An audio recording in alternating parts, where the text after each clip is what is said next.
Esther फारस की रानी थी, यहाँ तक कि उसका पति राजा क्षयर्ष उसके रहस्य को नहीं जानता था। एस्तेर यहूदी थी।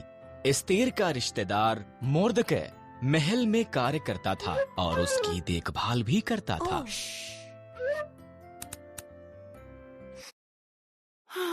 राजा क्षयर्ष के सलाहकार हामान ने एक बड़े इनाम को प्राप्त किया। वो बहुत घमंडी था। मोर्दकै के सिवा हर कोई उसके आगे सिर झुकाते थे। हामान अपमानित हुआ। उसने मोर्दकै और सभी यहूदियों को मारने की प्रतिज्ञा की। हामान ने क्षयर्ष को बताया कि यहूदी खतरनाक थे और उन्हें मारना चाहिए। क्षयर्ष सहमत हो गया और उन्हें मारने की एक योजना बनाई। मोर्दकै डर गया था और रानी एस्तेर को ये संदेश भेजा। राजा के मन को बदल।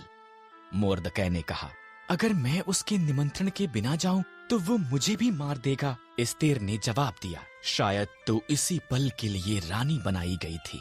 मोर्दकै ने कहा।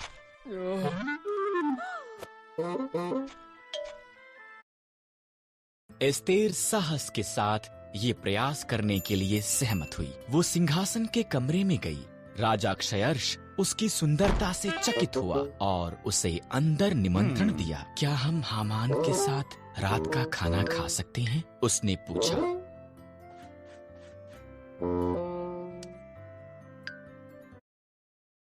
हामान उसके पिछले आंगन में एक बड़े खंभे का निर्माण कर रहा था। उसने इस पर मोर्दकै को मारने की योजना बनाई थी। तब राजा का निमंत्रण आया, इसलिए हामान रात के खाने के लिए महल में गया।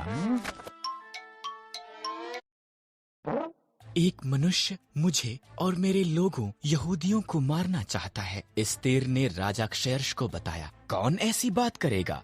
उसने पूछा। दुष्ट हामान। एस्तेर रोई। हामान, सिपाहियों, उसे मार दो।